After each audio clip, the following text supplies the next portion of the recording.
Hello, everybody. My name is Ratnos, and today we're going to take a look at what's happening in Season 4, all the rewards, all the information that they've given us about this. Big blue post yesterday that answered a lot of final questions, but I want to start by just going over the initial information that's been available for a couple months now, just in case you missed out and to catch you up here. So I'll put a little chapter down below if you just want to skip to the new stuff. But just quickly, we'll TLDR through what's happening in Season 4. Eye level bump to 26 item levels, so 304 from Mythic, where 278 would have been last patch, 311 instead of 285s. The M plus pool is changing. We're getting a new seasonal affix. It's called Shrouded. It's pretty simple, just some Dreadlords in the dungeon. They give you stats when you kill them for the rest of the dungeon. And the dungeons are going to be Tazavesh, Mechagon, Karazhan, so that's 6 total dungeons, because those are all 2-wing dungeons. And then Iron Docks and Grimrail Depot. All of the old Shadowlands dungeons, we have more information about how exactly the loot's going to work from those in one of the newest posts. And then every week, for a while, they're going to rotate between Nathria, starting next week, and then Sanctum, and then Sepulchre as the Fated raid. That will be a place where you can get those 304s and 311s from Mythic, 290 stuff from Heroic, 280 stuff from Normal. And yeah, so that's the basics of how it's going to work. Those raids are going to have affixes of some kind. They still haven't told us too much about how those will function. And if you kill every boss on Fated difficulty across the raids, not on LFR, but on any of the higher difficulties, they've just said not in Raid Finder, but on normal or higher, you'll get a Slime Cat mount that we still don't know what it looks like. If you do it on Heroic, you'll get a title called Hero of Fates. And if you do it on Mythic, you'll get teleports to each of the raids as well. So that's the kind of incentive to do this, besides just the leveling gear, the 311 and 304 leveling gear. Season 4 is going to come in with a special way to acquire trinkets, weapons, and other special items, which you'll be able to get you'll be able to purchase 3 of these throughout the season. And you can get them, you'll get the normal eye level of either 278 or 285 for each of these items. In order to do that, you have to do a quest line. And the quest line basically gives you your first purchase after 30 kills was the value at the time, and then 20 kills for your second purchase, and then 10 kills for your third purchase of any trinket, weapon, or special item that you want. I think they've said that they're going to shrink down the number of weeks that this takes a little bit. So instead of 6, I think they said later it was going to be like 4.5 to get all of them. So maybe slightly less than 30, 20, 10. And you'll be able to get them. You'll be able to purchase yourself a normal Jathis, Gavel the First Arbiter, Cruciform Vein Ripper, First Sigil, whatever you want from the special effects things. But you won't be able to just get, oh, hey, I want a 311 helmet. Let me buy a 311 helmet from this vendor. So, well, I mean, obviously it would be 285 as well, not 311, because this is always going to give you a normal item level thing. So that's going to mitigate the fact that you only go to each raid once every 3 weeks. But there's a further system that interacts with this system that lets you upgrade any item from normal, or I think even LFR, to Heroic, Mythic, and Heroic to Mythic as well if you want. By killing bosses on Heroic or Mythic, you'll get a upgrade shard, and when you kill 20 bosses on that difficulty, you'll have enough to upgrade one item to that difficulty.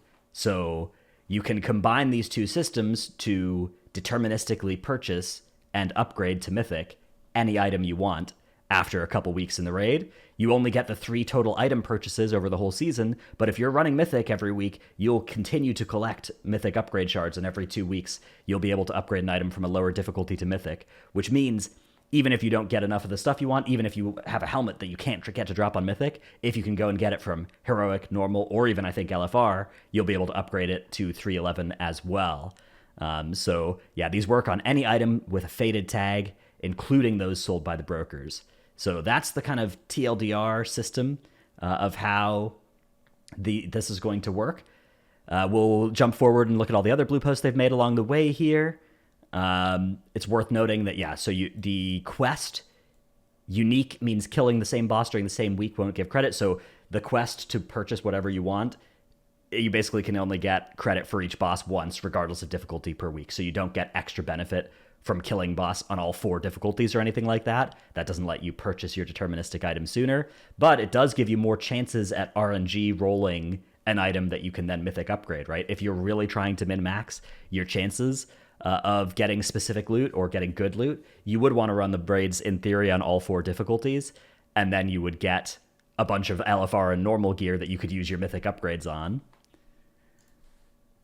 Okay, what about tier sets? This was another question that came in. This is not new information. This is old still. Tier sets are still the 9.2 ones, and the Creation Catalyst remains with all of its 20-something accumulated charges now. And if you want to use tier, you're going to have to catalyze Castle Nathria or Sanctum gear, or just drop it out of Fated Sepulcher. But yeah, if you want to get higher eye-level tier, you're looking to either catalyze M+ gear, or catalyze Fated Castle Nathria or Sanctum gear, or drop it out of Sepulcher, obviously. Domination shards, entirely gone. Don't have to worry about that.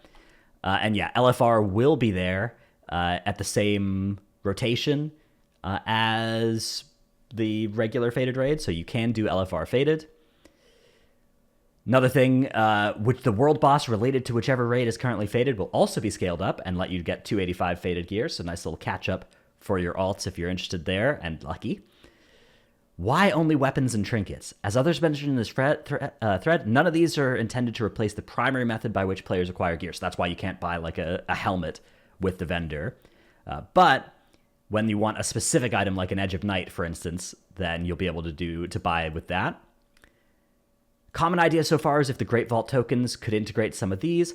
Not interested so far in extending the amount of dinars, which is the deterministic item purchasing item.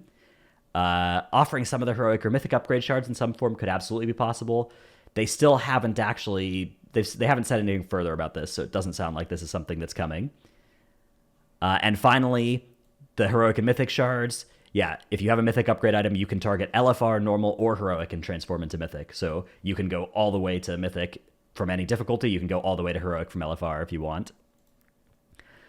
Whichever boss is naturally up on a Fated Nathria week will be boosted.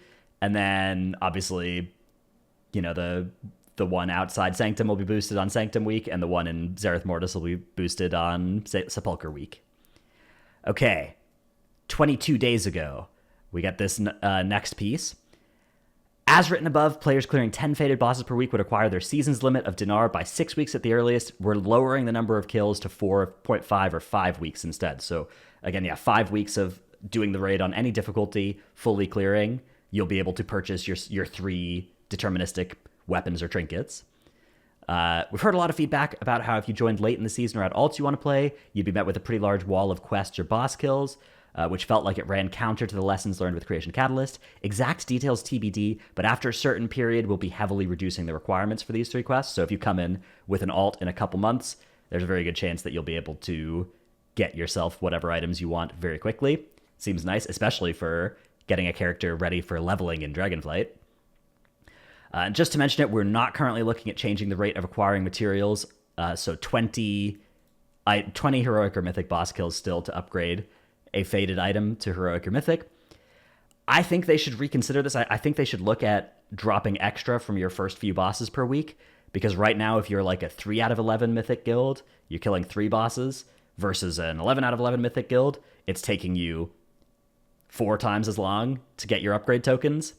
And I don't think it should be that bad. I think that it should be, I think if you made it so that the first 2 or 3 mythic bosses or heroic bosses you killed per week dropped extra shards, that would be good, because it would let the kind of guilds that aren't killing a lot of mythic bosses but are killing some mythic bosses be able to do an upgrade this year rather than taking multiple months before they could do an upgrade. But as of right now, that's not the plan, so bear that in mind. The mythic upgrade thing, it's going to take a while if you're not killing at least like if you're killing 5 mythic bosses per week, it takes 4 weeks to do it. But if you're killing all the mythic bosses, right, if you're killing 10 or 11 per week, then it only takes 2 weeks to do an upgrade, which is obviously light years faster. Keystone Hero for the dungeons will give you Hero's Path to the locations of the dungeons that are going to be in Season 4, which means if you missed out and you don't have an Iron Docks or Grimrail Depot teleport, you can get those with just doing the 20s. And similarly, you can get Mechagon teleports and Karazhan teleports this way too. So seems pretty good, especially if there are not portals to those dungeons. You'll want to get those nice and early in the season if you can, so that you can just get to the dungeons to do them throughout the season. And ahead of the curve and cutting edge, Jailer is going away, but the Carcinized Zareth Steed mount is going to stay from Heroic Jailer, as well as the 100% drop rate of the Mythic Jailer and Mythic Sylve mounts. So sales of those, especially on their non-faded weeks, is going to be still thing to do.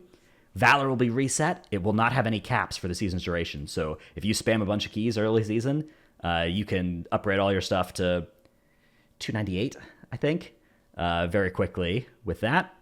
Conquest will be reset, but it'll have a higher weekly cap and go fully uncapped a number of weeks in as well. Cosmic Flux availability is going to be addressed when Season 4 launches or shortly thereafter. Can't speak to the exact implementation. I think one thing that's also happened since this was the bind on account bag, so I don't know if that counts as this, but they may be looking to increase Cosmic Flux. We'll see. Here is the big new post. So if you skipped ahead to here, welcome back. Conduits. Conduit eye levels are not increasing. So if you already have 278 conduits, you're good. 278 will drop from normal raid, heroic raid, or mythic raid on faded difficulty, and LFR will drop 265. So if you're doing faded raids, 278 conduits will be very easy to get. Conduits are not being added to the Mechagon, Tazavesh, or whatever loot pools, but Tazavesh conduits will be 278 from, like, I think basically M0. If not M0, it would be like a low M plus level where they become 278. The Vessel of Profound Possibilities, the item that you currently need Keystone Hero or Gladiator, whatever, or Full Clear Sepulcher to buy, is changing. It no longer requires those and is purchasable by all characters for Cosmic Flux. So depending on how much Cosmic Flux they make this, conduits will be very easy, right? You literally just buy this on all your characters, get all your conduits 278, buy it again for each Covenant you want to play to get those Covenant conduits 278. Big pain, but, you know, whatever. So yeah, basically they're saying, you know what, conduits are not carrying forward as something you have to think about next season. Legendaries. Crafted Shadowlands legendaries will not increase in rank, staying at a max of rank 7 with eye level 291 for the season. So this is interesting, and it does have implications for what the best play is. I believe it to be a mistake as well. What this means is that once you have like higher than 291 gear, all of a sudden, instead of wanting your legendaries to be on your good stat budget pieces, right, on your chest pieces or your legs or whatever, where they have a bunch of stats, you're going to want to put them over on your bracers, that kind of slot that have low stat budgets, because they are lower item level than your other pieces. I have heard some rumblings that certain specs may even be interested in unequipping Unity and just wearing 311s instead and in the slots. I don't think that will probably happen for very many specs, if any, but it is a little bit of a perverse incentive that's created by this, and it does create the unfortunate feeling of your legendaries being like bad except for their effects, being items that are, you know, like these are like lower than heroic eye level items that you're going to be having on your character now when you have a bunch of items that are mythic eye level. So I believe this to be a mistake. I believe they should not do this, but if they don't do this, you are going to want to recraft your legend. If they carry on with this, you're going to want to recraft your legendaries over into, well, you're going to want to recraft them into just whichever slots you don't get upgrades in first, and then eventually you're going to want to recraft into, bracers, that kind of stuff, to get them out of your good stat budget slots and instead put 304s, 298s, 311s, whatever kind of content you're doing into those good slots. No crafter's mark to make the higher eye level crafted blue BOEs as well. Cosmic Flux will remain, will not disappear. There is now an item to transfer Cosmic Flux to your other characters. If you have like, you can transfer 1250 by spending 1500 on your characters. Sandworn relics are becoming bind on account, but otherwise receive no updates, so still only 246 gear, but it is catalyzable, so worth noting. Unused tokens of merit will be going away at 1,000 gold per token. Not bad. The Season 3 socket item will also cease to function, but you can sell it for 6,000 gold, which is the same price the tokens of merit would have been. Tokens of merit are returning in Season 4, and the socket item is only 3 tokens to account for season length. So very cool. Now, I'm not sure if you'll be able to get this in your vault next week, but if you can, you're going to want to make sure. I at least think you want to make sure you can get 3 vault slots to just try and get your full 6 tokens, just in case you can already purchase with the ones you get out of your vault next week. So might be good. Might not work though. I'm not sure. M plus Keystone Decay between seasons is -3 levels, as it has been in past seasons. So it's -3 if you time the key, -4 if you deplete the key. It is what your key is going to turn into. So either time an 18 or deplete a 19 if you're looking for a 15 out of your box. Old items from dungeons are going to retain their original stats. So there are some weird rings from WoD that just have primary stat on them. There are trinkets with no primary stats. There are Mechagon rings, which are generally pretty good. They're just like regular rings, full stat budget. Plus, if you have 2 of them, they get a special effect. And those were quite good back in BFA. I suspect those will be BIS rings, although you may end up wanting to have legendaries on your ring slots, potentially. Not 100% sure on that. Unique items from those dungeons will all be enabled. So the Hyperthread wrist wraps, for instance, for Fire Mage, the crit healing cloak from Karazhan will all be enabled. So going to be a lot of BIS stuff from these dungeons that will be worth grabbing.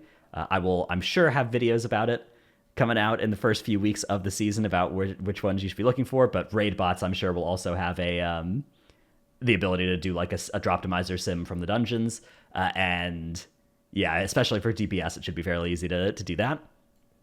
Azerite armor is being removed. WoD, they're doing like a curated thing in WoD. So as some of you may know, WoD had a different loot system. 100 items were shared between all dungeons. In Season 4, the loot table will comprise the items that were unique to Docks and Depot, plus a mix of the items from that large shared loot pool to make it the same size loot table as other dungeons. There is no heroic week. There's no week of diminished rewards. Once we start next week, full item level from everything is going to be available. Mythic Sepulcher or Mythic Castle Nathria Faded will be available on launch day. Cross Realm will stay open, and the M plus end of dungeon rewards will not be capped. So yeah, starting on Tuesday, you can start getting your character a lot of item levels very quickly, and particularly if you raid on Tuesday night and you're able to play some dungeons during the day, that'll make you more powerful. Non-Tazavest Shadowlands dungeons are gaining an increase in baseline item level, but the items are not upgradable with Valor. So I believe they're going to be 252 base, but you'll only be able to upgrade items from the Season 4 M plus pool with Valor, which is good. If you could drop like a blood spattered scale and then it was item upgrade level 1 out of 12, and then you had to spend 4,000 Valor to upgrade that thing to 298, and it was BIS to do so, that would be a really unfortunate play pattern. So I'm glad that's not going to work. Raid skips earned in previous seasons will work with difficulty in the difficulties you unlock them for. So if somebody in your group has done Heroic Sanctum or Mythic Sanctum or Mythic Nathria, whatever before, you will be able to use those skips. And so yeah, the skip is after Terragru, you can skip all the way up to the Kel'Thuzad Guardian Fate Scribe wing, or obviously in the Sepulcher skip, you can skip to Anduin, or in Castle Nathria, you can skip after Shriekwing and just drop down Sludgefist right away. So very cool that those skips are going to work. That's nice. You will get rep with either Court of Harvesters or Death's Advance for doing Castle Nathria and Sanctum of Domination. And while they're faded, they'll also drop Cosmic Flux as well. So the Cosmic Flux passive income from Raid is going to continue this season. Items from the faded raids maintain their faded tag when you catalyze them, so you can still upgrade them as well. So if you get a heroic chest piece and catalyze that on week 1, and then on week 5 you have enough mythic tokens to do a mythic upgrade, you can mythic upgrade your chest piece. Very nice. The Hunter Bow will not be able to purchase, but if you already have the bow, you'll be able to purchase an item that brings it to item level 285, and I assume you'll be able to... Yeah, Sylvanas herself will still drop the bow on faded weeks, and like it functioned on Season 2, she'll drop items in place of the bow for anybody that already holds it to upgrade it to either 285, 298, or 311 item levels respectively. So you can get a 311 Sylve bow, but you need to already have a Sylve bow. You can drop it obviously from Faded Sylve or from non-Faded Sylve. You could farm non-Faded Sylve every week to try and drop it, and then you also are looking to get the upgrade token. If you have a non-Faded Sylve bow, you don't have to just keep trying, and you don't drop any of the upgrades, right? You say you have a 259 Racial Air, you can at least bring it up to 285 using the one of your dinars, but that is one of your dinars. On top of this, to account for the shorter season and the difficulty, both Racial Air and Edge of Night will have an increased drop rate in all difficulties and versions of Sanctum. So you'll be able to get them even in non-Faded Sanctum. It's worth noting Edge of Night in non-Faded Sanctum isn't a particularly good thing to go for because you can't upgrade the non-Faded version of Edge of Night in any way, but you can upgrade the non-Faded Racial Air. So yeah, hunters may be you may be seeing some normal non-Faded Sanctum groups that are 2 tanks, 2 healers, and 10 hunters or something. It's kind of weird to me they haven't chosen to do this with other similarly powerful items. If they're going to do Edge of Night, which is purchasable with your puzzling cartel dinars, it's weird to me that they're not also going to add in stuff like Gavel of the First Arbiter, which I spent all season without getting on my DK, despite farming Mythic Jailer multiple times and Heroic Jailer multiple times, and opening a lot of boxes. It's weird to me they're not doing like that, Jaethys, Cruciform Vein Ripper, those sorts of items as well, but whatever. You can buy them deterministically, so it's not the end of the world. And you can also upgrade them and farm them on lower difficulties if you were really, really crazy. They're also making a series of balance changes to trinkets and special weapons from all 3 Shadowlands raids and some from Shadowlands dungeons. We won't go over specific changes here. The patch notes will have you covered soon. That's probably Friday evening is my guess on when we'll see these patch notes, but we'll see. Whenever it comes out, I'll make a video. They're making these changes for a few reasons.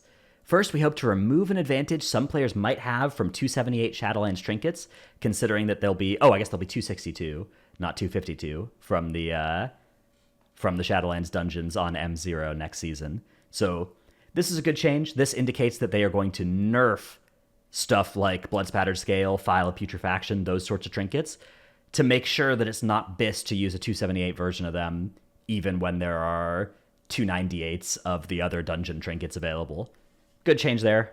That's anytime there's like old season stuff that's going to be perpetually BIS, I think that tends to be not good, so I'm glad they're looking at changing that.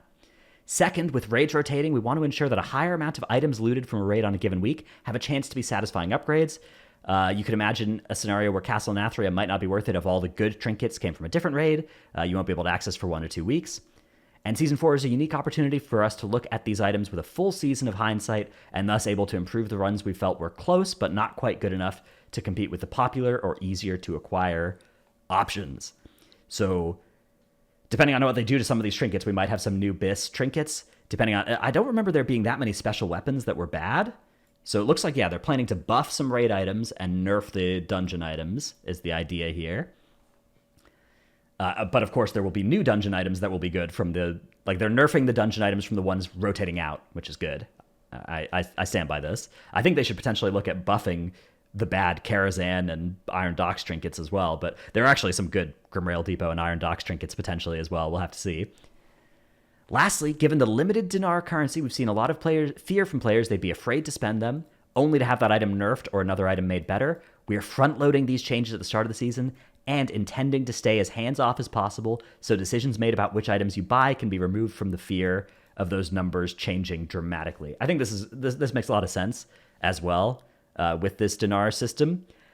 I do worry a little bit because I like the idea of this dinar system carrying forward into future patches, but I don't like the idea of them feeling like their hands are tied from buffing or nerfing outlier trinkets and stuff mid-season. So in the long run, I think it would be good if there was a system of like them offering refunds whenever they did nerfs or buffs, right? Like anytime they nerf or buff a trinket, just everybody who's got every purchased trinket, maybe it has a special tag on it like Faded that's just like, purchased or whatever, some kind of indicator, something that tracks it on the item. And then whenever they do a balance change that might have changed what you want, or even maybe whenever they just do any balance change to items at all, they just make all of those refundable for the next week to get back your trinkets, your currency if you want.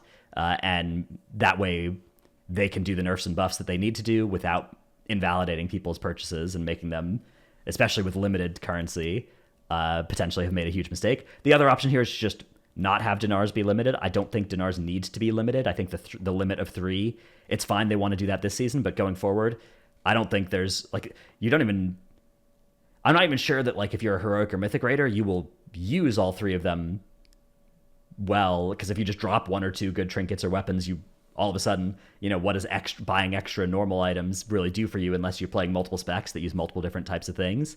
But yeah, I don't actually see there being a harm in it being unlimited how many dinars you could get, and that would also largely fix the problem of people being worried about what to buy. So I think for future seasons, if they're going to continue this sort of system, they should consider one of those 2 solutions, but this should be fine for this season.